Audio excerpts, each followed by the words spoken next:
I'm David Breeden. I'm the senior minister at First Unitarian Society of Minneapolis, a historically humanist congregation, and this is Coffee and Wisdom. This week, we are looking at the concept of nostalgia, and I'm calling it memories we don't have. So, for example, yesterday I was talking a bit about these bucolic scenes from the late 19th century were actually painted by a fellow who didn't see them. He was Danish. He did move to Hollywood eventually to head up the Warner Brothers art department for about 20 years. But it was up there in his own mind, creating these 19th century bucolic scenes. Now, the term nostalgia itself, as I mentioned yesterday, comes from nostos, a Greek word meaning homecoming, and algos, meaning pain or ache. It was coined by a 17th century medical student who was working with Swiss mercenaries, trying to figure out why they were so anxious and depressed. And he discovered, or just thought he discovered, this idea that they were really dreaming of the beautiful mountainsides of Switzerland. And the only thing that could be done for them was to send them on leave back home. Now, nostalgia it has now moved from this idea of homesickness to a generalized longing for the past, personal past and a collective past. And why would that be? Well, a time before this confusing now. So one of the things about the past, of course, is that it lacks uncertainty. We know how it worked out. And we don't know how the present is going to work out. So it's nice to live in that past in some way. I mentioned yesterday, again, both personal and cultural memories. Yeah, makes you want to get out some Wonder Bread and make up a cheese sandwich with the Velveeta, doesn't it? At a time when white blondes were used in advertising, and African-American women appeared on pancake box mixes, right? So a distinction between individual nostalgia and cultural nostalgia. The two are not the same, and it's important difference to make. From Psychology Today, the psychology of nostalgia, new studies show why we reminisce about the past. Dr. Ludden says research shows that people engage in nostalgic reverie when they're feeling low in an attempt to boost their mood and self-confidence. Experimental evidence indicates that nostalgia is experienced as an overwhelmingly positive emotion. So when we feel down, just think about Velveeta from the past. 5 surprising reasons you should look back on your past. Juliana Britton's PhD writes about in Psychology Today. Number 1, it improves our mood. 2, it makes life feel more meaningful. 3, it connects us with others. You might give that person you were thinking about a phone call, for example, right? And it makes us feel warmer, literally, that warm, fuzzy feeling, and it makes the future look brighter. So individual nostalgia has been shown to be a positive psychological thing. The problem is when it becomes cultural. Rabbi Michael Knopf, for example, wrote a great article, When Nostalgia is Dangerous. He was specifically dealing with memories of a religious past, but it counts, I think, across the board in terms of cultural nostalgia. Nostalgia can become a cudgel to wield against the beauty and opportunity of the present moment, and a motivation to misguidedly implement past programs or policies to the current context.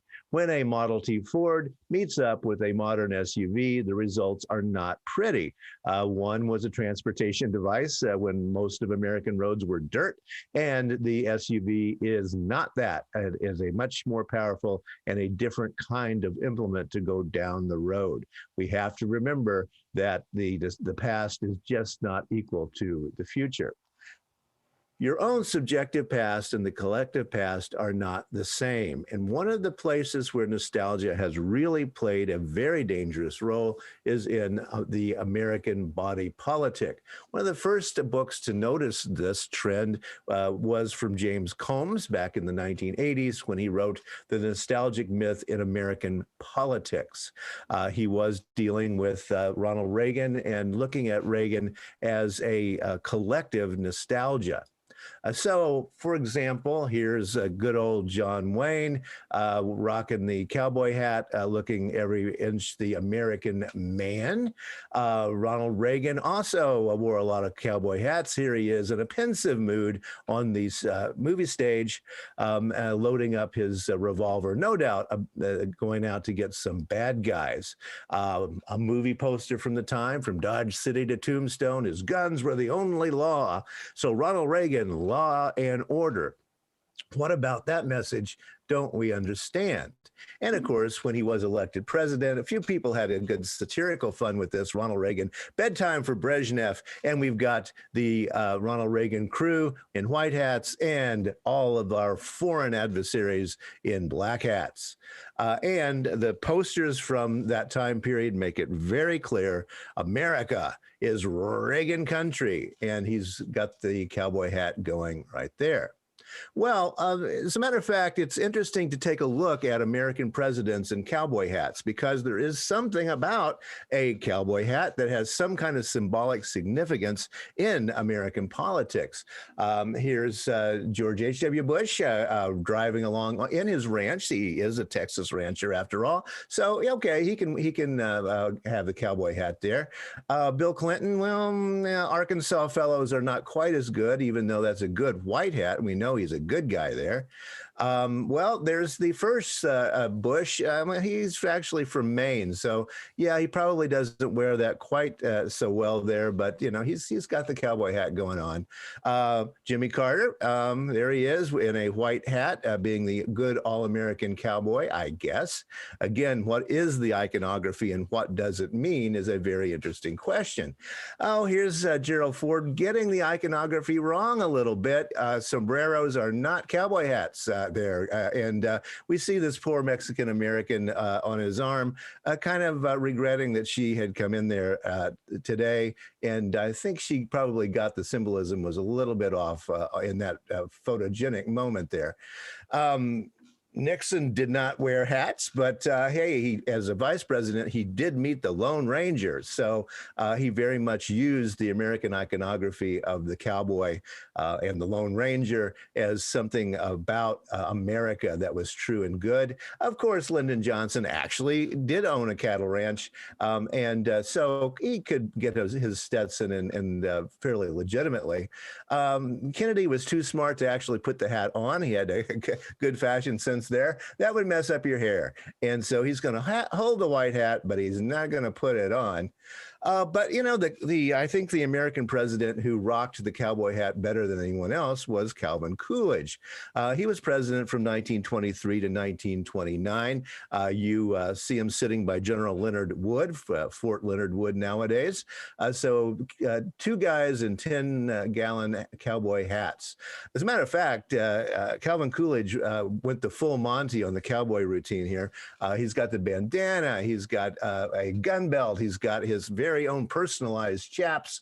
So truly a cowboy in some kind of American sense. Though again, what does the symbolism mean in this case? What kind of nostalgia are we looking at when we talk about these kinds of symbols? Yeah, probably not going on so well there. Suits and cowboy hats don't go all that well together. But if you hurry, you can probably still get the merchandise before it all disappears into nostalgia. Antique dealers, Make America Great Again cowboy hat. You too can have one, and it's probably still available somewhere online. Well, what is it about the symbol? What's the nostalgia that American presidents and presidential candidates feel that they have to put on this particular mode of covering your head? Well, these are Stetsons, of course, because that's the real cowboy brand, with the white hat and the black hat. Good guys, bad guys in the American consciousness. But what does it really mean in terms of our nostalgia? Of course, the guy who invented the instant nostalgia for the Old West. The Old West, whatever that was still going on in his lifetime. Buffalo Bill Cody died in 1917. So here he is with some pictures from his Wild West show with a kind of hat that we haven't been seeing on presidents as we've been looking through this. Again, what is the nostalgia? This is an unfortunate picture. Here's Wild Bill over here in just a few days after the massacre at Wounded Knee. He was brought in to talk with his friend, Sitting Bull, who had been engaging in civil disobedience, but he did not get there in time, and Sitting Bull had already been murdered before Buffalo Bill was able to arrive. So again, what is the symbolism that we're dealing with here? 1890 was the time period of the Wounded Knee Massacre. What does this iconography mean?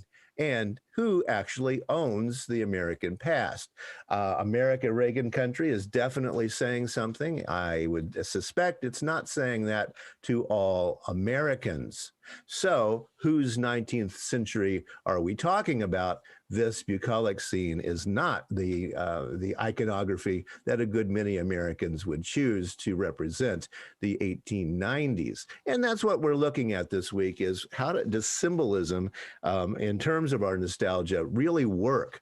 What's it really saying when we're thinking about these symbolic issues? Because this is Black History Month, and we're celebrating that at First Unitarian Society. And our theme for this month is something that Martin Luther King Jr. talked a lot about: beloved community. And how do we get there?